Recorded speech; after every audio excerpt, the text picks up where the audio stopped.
Okay, so good evening. It feels like it's been a little bit of time since we've done the Thursday night lessons, so it's nice to have them back again. Hopefully, it's going to be something that we keep up with. A massive welcome to all of our people who've braved the storm and the rain. We're meant to be in the sukkah, but the sukkah looks a bit more like a swimming pool at the moment than the sukkah, so we're gonna be here in the library. And a big thank you to all of our people joining us from Zoom from around the world, which is really amazing that we're able to do this. The power of technology, really incredible that we're in this time. We have so much availability of connectivity.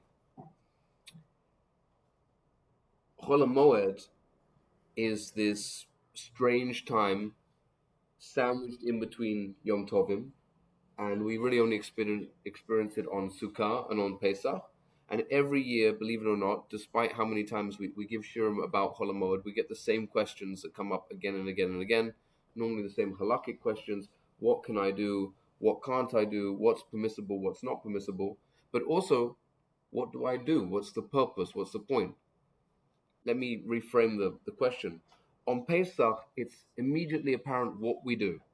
We sit and we do the Seder, and we sit and we enjoy ourselves, and we go through the Haggadah. We know what we're doing. On Sukkot, it's very, we take the lulav and etrog, we go to the Sukkah for the first time, we sing songs, we talk about the Ushpizin, we all have a great time. And then there's this sort of time in the middle. And the question is, what does one do with it? What is it for? What is its purpose? Why doesn't Shavuot have it? Many questions we could ask about Chol HaMoed. So let's start really at the beginning. In the Talmud, in Masechta Makot 23a, and also it's repeated in Pesachim 118a, it says that one who treats the Moed, one who treats the festivals with disregard, is like a idolater. So seemingly there's something very, very serious about this time that we're not always focused on. We're normally having such a fun time, so much enjoyment, we don't realize that there's some kind of danger involved in mistreating the festival. The Mishnah, also in Pirkei Avot, chapter 3:11 says, "One who treats the festivals with disregard has no share in the world to come."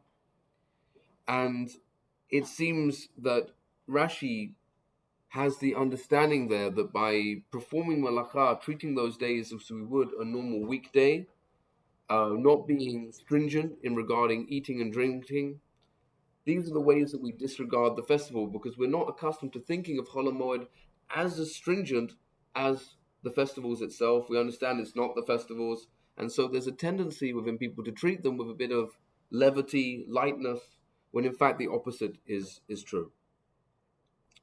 The Rambam in the laws of Yom Tov speaks about this in chapter 7, halacha 1. He says, although Chol HaMoed is not referred to as a Sabbath, it's referred to as a holy time, as a holy convocation, says the English translation.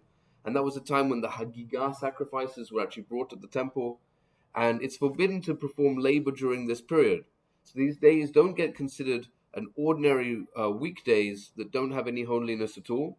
And a person who performs forbidden labor on these days is given lashes, and the prohibition is obviously rabbinical in origin.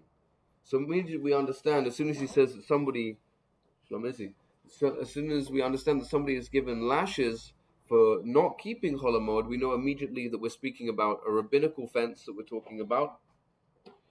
And he goes on and says, not all of the kinds of labor are forbidden on it. And that we're not allowed to regard the day as an ordinary weekday, and then some matters are permitted on it, some matters are forbidden on it, and immediately that is where the confusion comes in. Chol HaMoed, are we speaking about what is permissible, what's not permissible? And we're going to get there. We're going to speak a little bit about the halacha.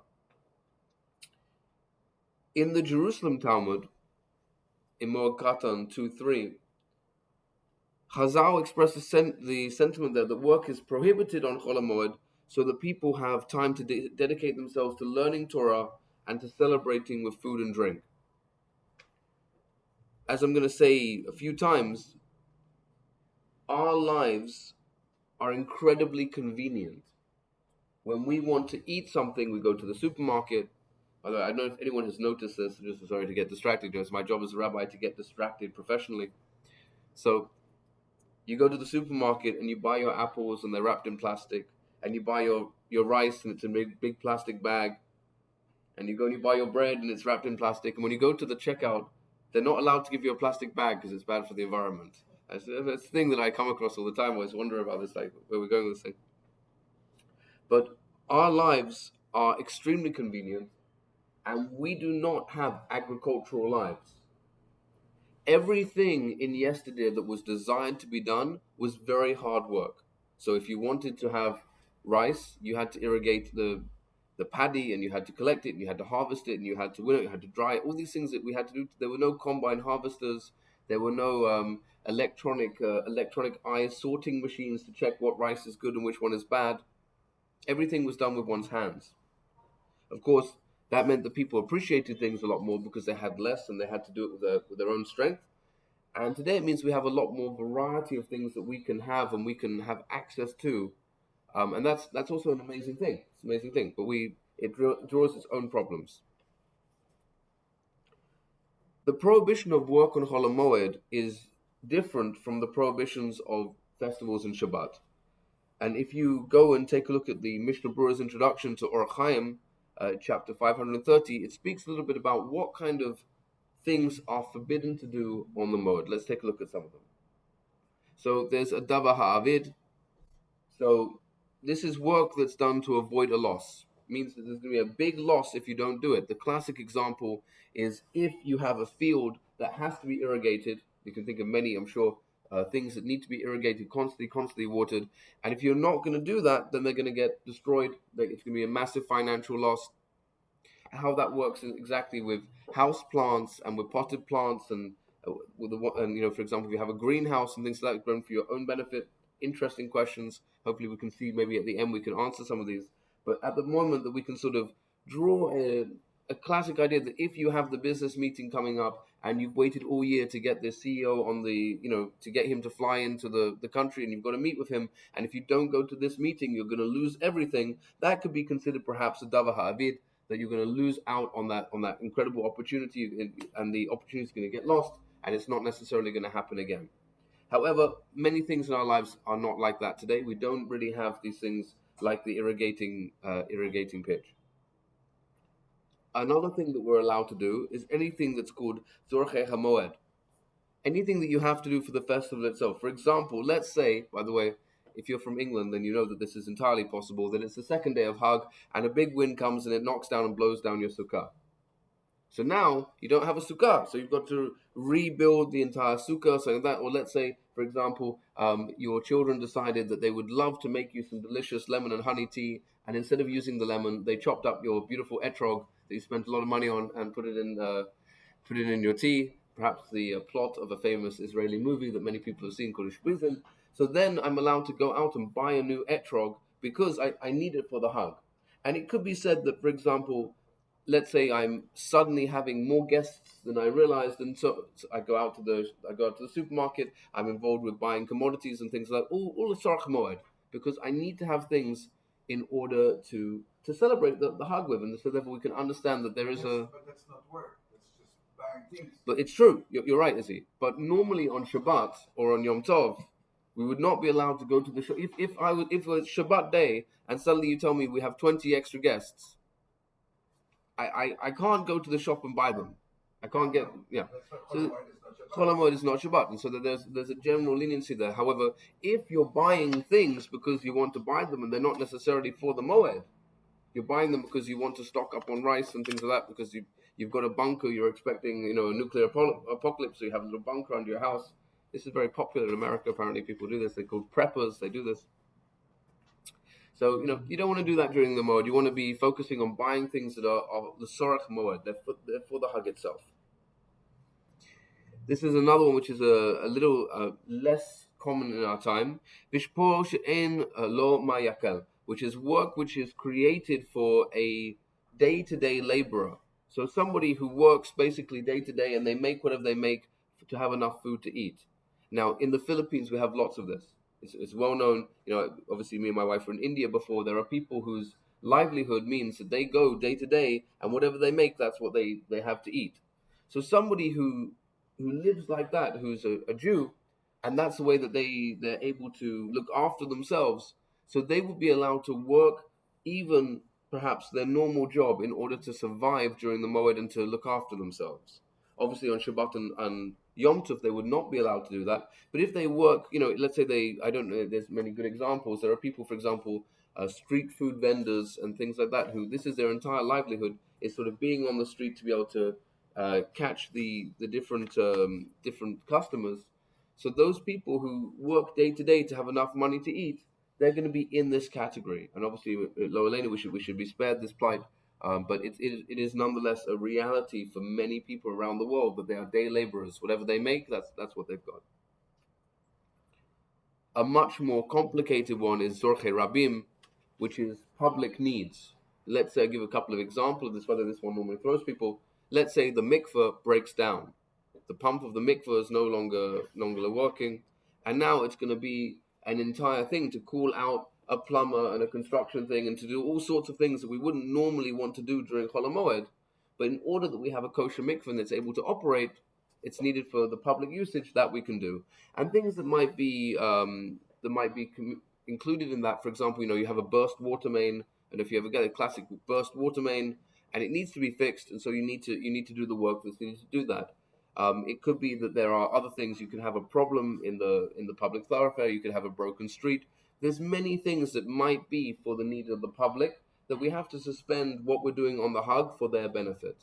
And it's, by the way, quite an incredible thing that the Torah understands that there's a difference between private requirements and public requirements. We have to keep the system running for the public. And that means, in terms of the synagogue, if we would, for example, need to fix the air conditioning units, which, by the way, I don't know really how it's possible. We had a bit of a miracle on Erev Hag. There were people like up, on ladders trying to fix all the air cons, which had all decided to start leaking simultaneously.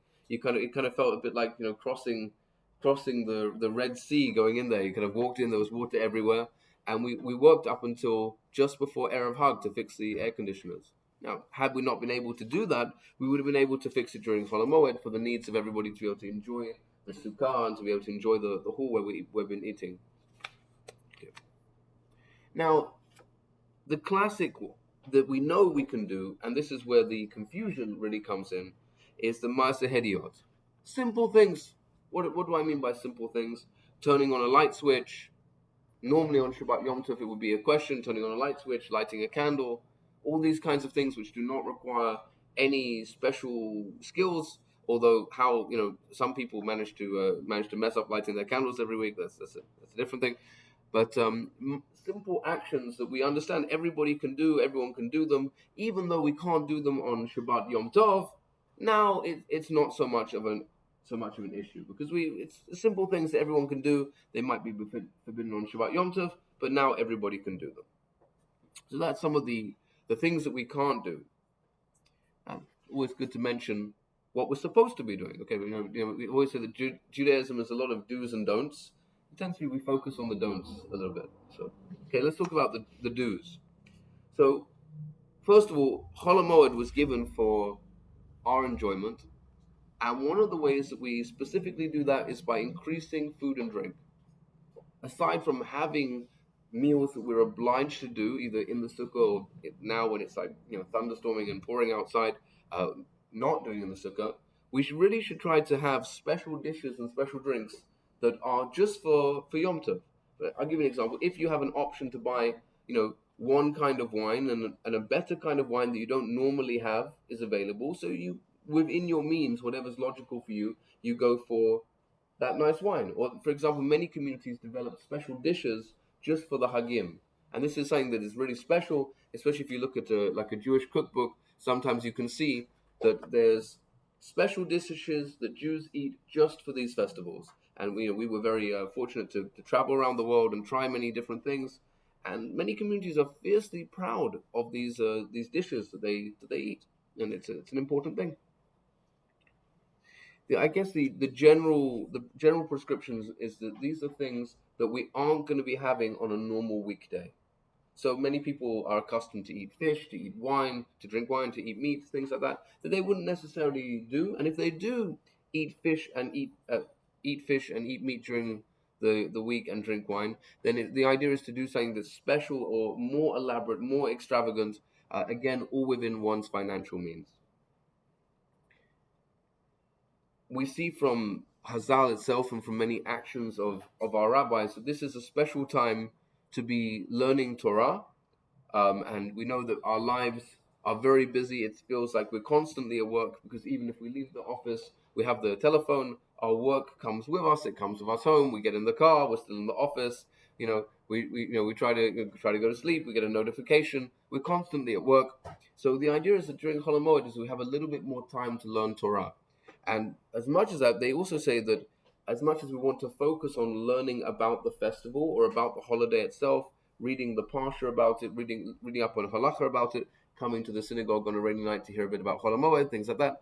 It should also be a lighter study. And the idea is that we shouldn't burden ourselves with a very complex study. We should rather be enjoying our studies and be able to enjoy the Hag. And many people have an additional Seder that they do in yeshiva. Many yeshivas close during Chol HaMoed. However, some yeshivas reopen for an hour or two. People go in and they learn an additional Seder. People learn the Mishnah, so the Hag together. People do all sorts of wonderful things to focus and keep learning Torah on Chol HaMoed. Many of us have taken time off work, and we know that when we're not working, we've got time, other than catching up on sleep. I never realized as I've gotten older how precious sleep was, until quite recently. But we should have extra time to do specific learning for the festival and to look into that sefer we always wanted to read. Maybe there's something very enjoyable we always wanted to look at, particularly midrashim and things like that are interesting and spark our curiosity. And that's something we should be doing. Although it's a bit of a source of contention and it's a bit of an argument between different rabbinical authorities, many people believe that recreation should be encouraged on Chol HaMoed. That means going for Chol HaMoed trips. This is the classic time when you have family time, or you go out to nature and have a picnic, or you take your portable sukkah out to nature, things like that. It's also a time where we visit family and friends.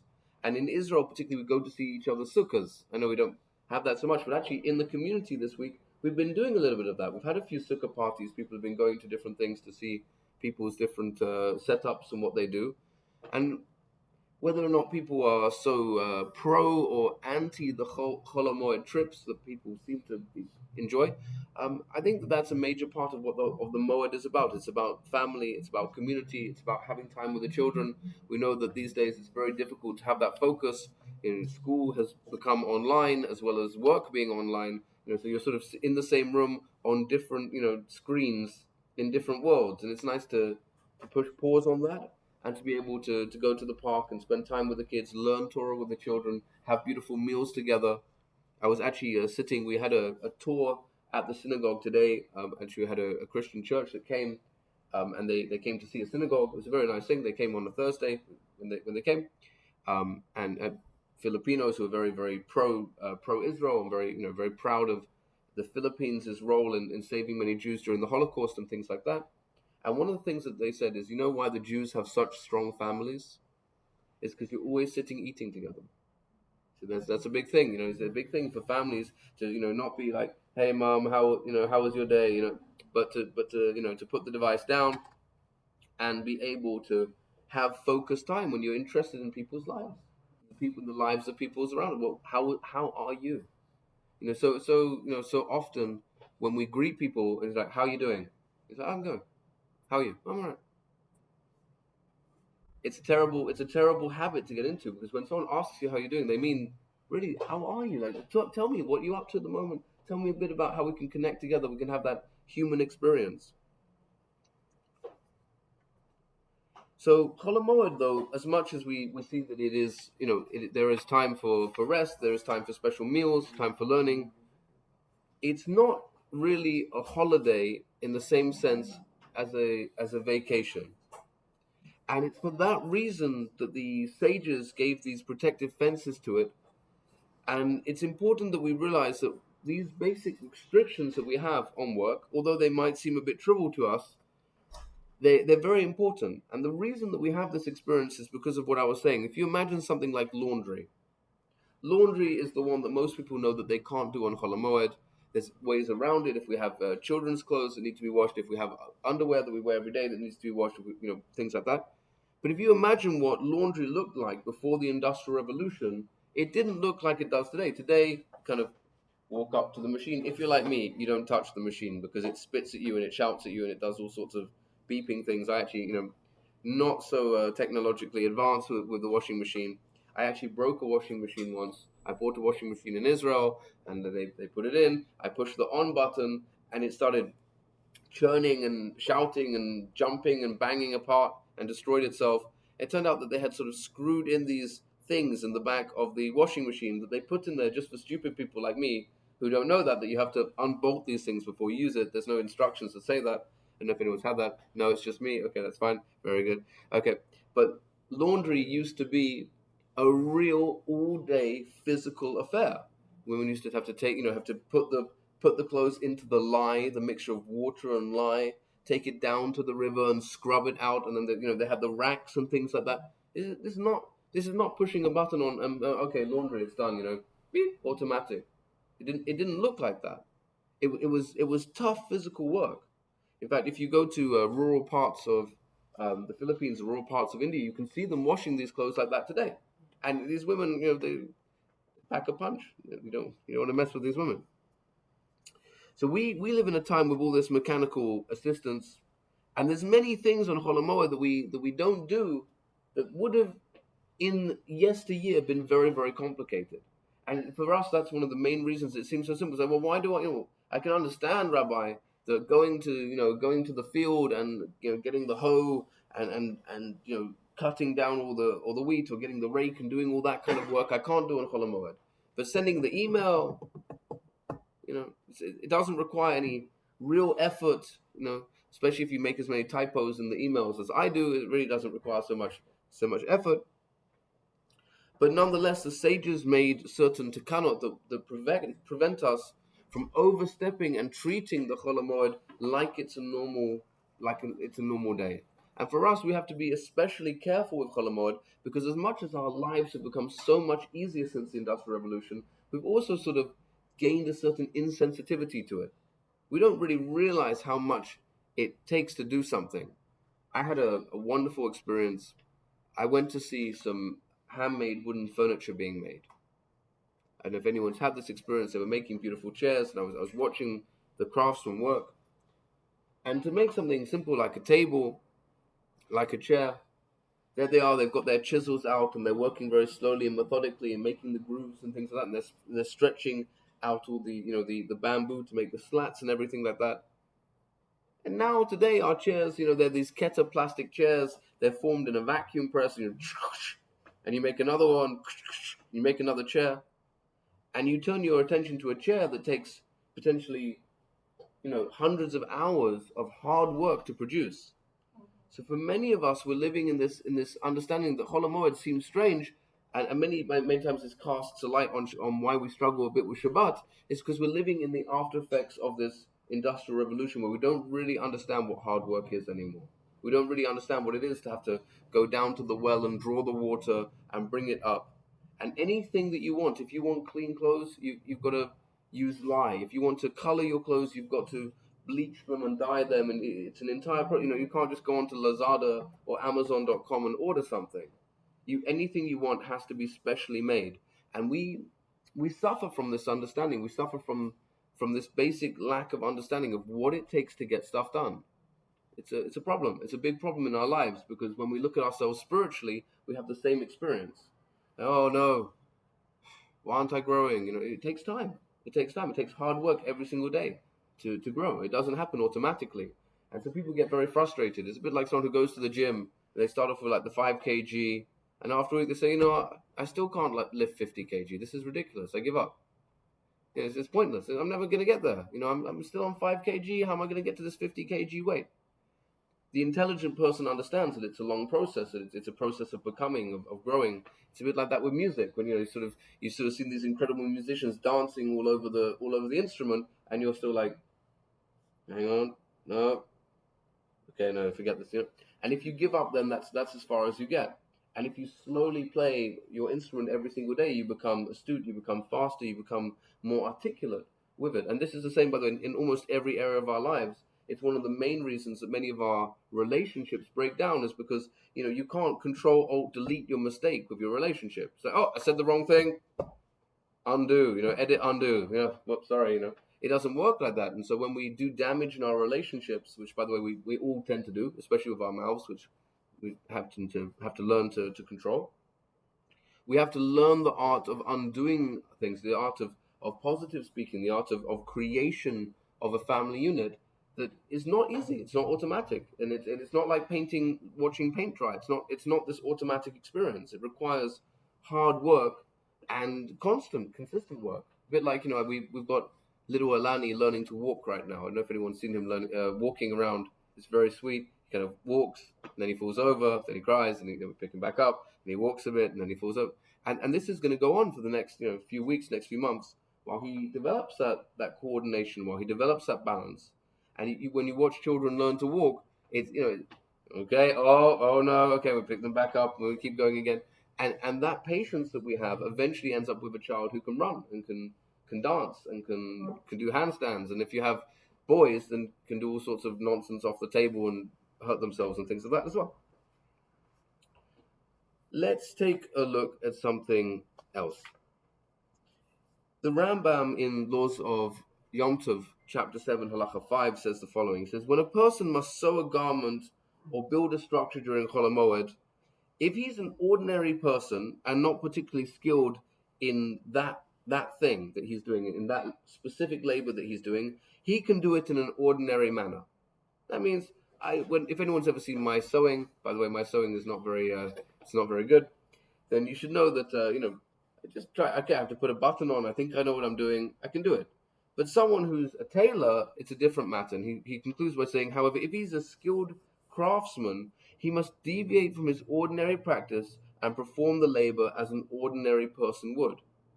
So even something as simple as putting up a sukkah or stitching a button on, if that's your business, then you have to be very careful in Chol HaMoed that you're not doing it in a way that's very expert and very articulate, because you have the capacity to fall into your job and to do what you're okay, it's not hug anymore. I'm back to work. I'm sewing a button. I do it correctly, and you're operating on automatic pilot, doing a great job, and already you've completely forgotten about the hug. In 2019, we were at the Paradesi synagogue in India, and it was Erev Hag, and we were preparing the Kriyat Torah. My wife was cooking for about 120 Israelis, which we had dropping in. It was a very busy time. And we've got a phone call from the synagogue. Hi, Rabbi. Just want you to know that the guy who normally comes to build the sukkah couldn't come today, and so there won't be a sukkah this year. We'll get it done next week. Now, you've got 120 people rocking up. They want sukkah. They want the sukkah, right? So, being a very, close-by person, I jumped in my shoes, ran down to the synagogue, and I'm looking at the situation. This sukkah is very old. It's like hundreds of years old, and it has like different slats and the different parts. And I did what any logical person would do, is I took it out and I laid out all the parts. I looked at it, and I realized that there was no way I was going to be able to do this. I had no idea exactly what to do with this ancient sukkah that was purpose built for the synagogue. It's designed to fit quite a number of people. It's not like the pop-up sukkahs that you get in Israel. In Israel, you've got like kind of these it goes. It's like an Insta sukkah. It's got the poles and the plastic sheeting, and within 10 minutes you've got a sukkah, and you're like, I did it, yay! It's like the IKEA world sukkah. This was like one with bits and nails and bits. So we immediately got onto the WhatsApp group in India, and we said, look, can anybody come and do this? And we were answered by a wonderful guy from Petah Tikva, who was a builder, who turned up. And when he turned up with his tools, and he had his drill, and he had his bag full of like things, and like this knife that he had made in like Saigon or something. And this was his job. He's a kablan, and he put up the sukkah in no time. It gave me enough time to escape, make a cup of tea, come back. While he was just no problem. For him, rebuilding a sukkah on Chol HaMoed is a bit more complicated because he's got these additional skills of knowing how to build things. Me, when I build a sukkah, you know, if it lasts 7 days, it is a miracle. It's a real miracle. But for him, he builds real solid structures every single day. And so this really factors back into what we're saying about something which could be a maaseh hediot, something which is a simple action, and something which could be a Chol HaMoed. But at the same time, if it's somebody's profession, they have to be a little bit more careful that during the Hag that they're not falling into their profession. Obviously, this happened Erev Hag; it wasn't the Chol HaMoed yet. But if it had fallen apart during Chol HaMoed, uh, other than how we would have had the builder, I wouldn't have known what to do. Really, there was no way to get it up. In the end, we had an amazing thing. We got the sukkah up in time, and some Israeli ladies. We had a whole team of these Ethiopian descended Israeli ladies who came and turned up and decorated the sukkah. And they had bought these cheap saris from the market, and they put up all the saris all over the sukkah. And they made decorations with the kids. It was one of the most beautiful sukkahs we ever had. And the reason that it was so beautiful was because the people who were there, who were keeping Sukkot together, came and did it together. And when people got involved and they had their own sukkah, this was the one that they built together. Obviously, it feels completely different. Obviously, our synagogue does a wonderful job, and it's a beautiful sukkah out there when it's not raining. But if we had done it ourselves, if we had gone there and put the decorations up, and we had put the schach up, and we had set it up, of course it's going to feel a lot better for us. That's again, this is one of these problems: is that we're not so personally involved in doing things. It's harder to appreciate them. I don't know if anyone's had this experience where the kids come back and they've made you a clay pot, or a clay cup at school. So look, Abba, the cup, and you're like, yeah, it's definitely, yeah, very cup-like. It's like normally it's like, and they're so proud of themselves for having done it. And that, okay, for $1 I can go and buy a perfect cup. Go to the store, buy a cup, but it doesn't feel the same. It's not the same as when your child brings you a cup that they made. And we have the same thing with Hashem. That ultimately, even if we aren't doing things to necessarily the most professional level, if we're doing it ourselves with the right intention and we're doing it with our own hands, of course it's going to feel more enjoyable. It's going to be more of a zchus.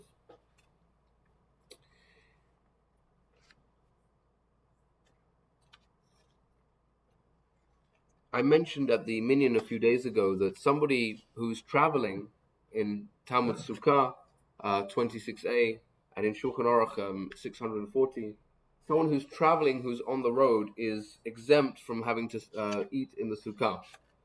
And I mentioned there that what we mean by that is somebody who's traveling for something that they have to do. It's something that is essential. So they're traveling on the way that they have to work, or they're traveling for a needed mitzvah or something like that. They are not required to eat inside the sukkah in the same way that we right now don't have to eat inside the sukkah because it's pouring with rain outside. I think if we tried to eat the cake in the sukkah, it would end up very much like soup. It would not be a good idea. But this halacha does not apply to people who go on fun outings. So if you jump in the car, you and your wife and all the kids, and you go off on a fun day trip for Sukkot, that doesn't exempt you from having to eat in the sukkah. You can see really that the goal was to try and make people get back to the sukkah. That's what we were trying to do with all these rules. In the same way on Pesach, we're trying to keep people from doing their work and from making sure that they have the meals, eating matzah and things like that. For us, we're trying to make sure that we spend as much time as possible in the sukkah. And there's a lot that one could say about that, about why exactly it's so many days. Although I haven't necessarily seen this verbatim inside, I like to think that the sukkah, the reason it lasts as long as it does is it's like a new bereshit. It's a new period of time, a new period of creation. And having given a few halachot, I'd just like to delve a little bit more into something a bit more esoteric of you and just to flesh out why I think Chol HaMoed is important. We've come out of these incredible days of Rosh Hashanah and Yom Kippur, and it's probably the busiest time in the calendar for rabbis and for the Chazan. And he's got a lot of Kriyat Torah to prepare, plus all the Sukkot, plus we have the Baal Tekir, we've got the someone doing the shofar as well. there's drosha to be done, there's meals happening. We had hundreds of people over Rosh Hashanah, believe it or not. The kitchen was going round the clock to make sure it got done. And we come out of that experience of being very busy with teshuvah and hearing the shofar and doing things like that. And we immediately come into this mad dash before Sukkot. And it's the same every single year. And it's the same for Pesach in a different way, similar. You come out and immediately the Hag is coming, and we need a lulav, we need an etrog, we need a hadassim. If you heard before, all of our aravot wilted. They all sort of looked like this. Before the Hag, we had no aravot. We didn't know what to do. We had to fix that situation.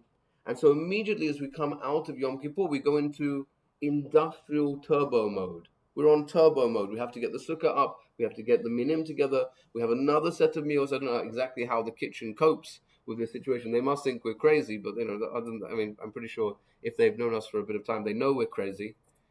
We go straight out of Yom Tovim into more Yom Tovim. And with Pesach, every Jewish housewife's favorite mitzvah of the year, cleaning the house for Pesach. Everyone knows how much everyone loves doing that, and we have to get the matzahs, and we have to get all the special kalim out. We have to do all the kashering and toiveling. You see, the Hagim are days when we have to have this downtime, where we have to have this relaxation time. But they're days that we also work very hard to achieve. They're things that we have to create. We need the halot, or we need the matzot, we need the items. We need to have our beautiful etrogim and things like that. We need these things. It has to be done. And so the Jewish way of celebrating is to be very busy.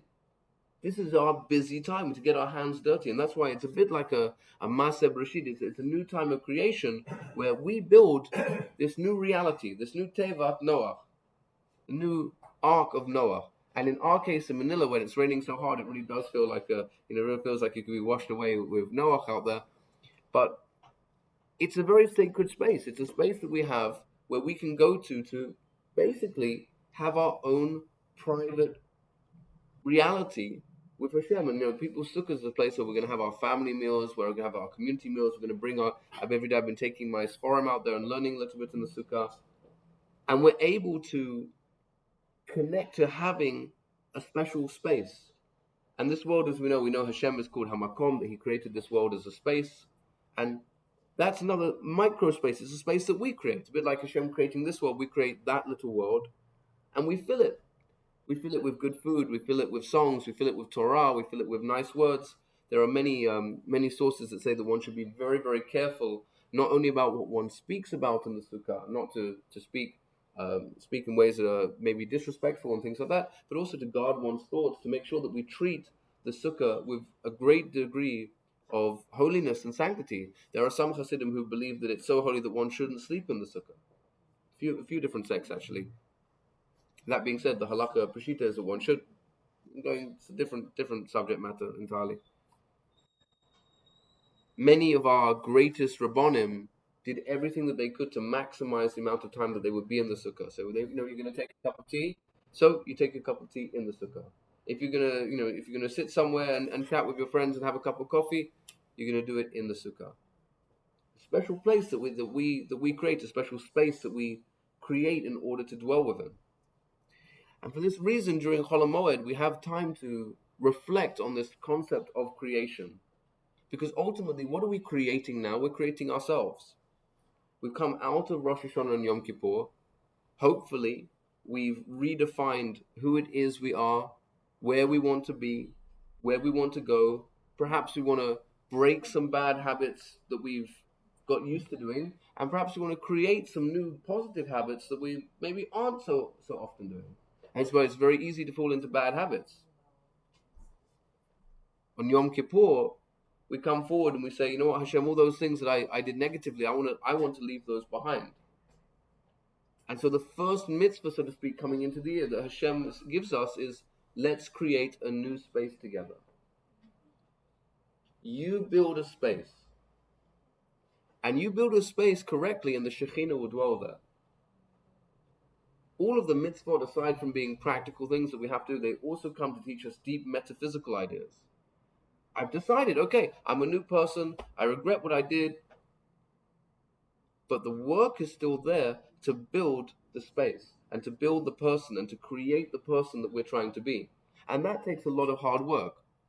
And what we have to realize is, in many ways, that we have to realize the lessons of Sukkot that we speak about is that life is temporary.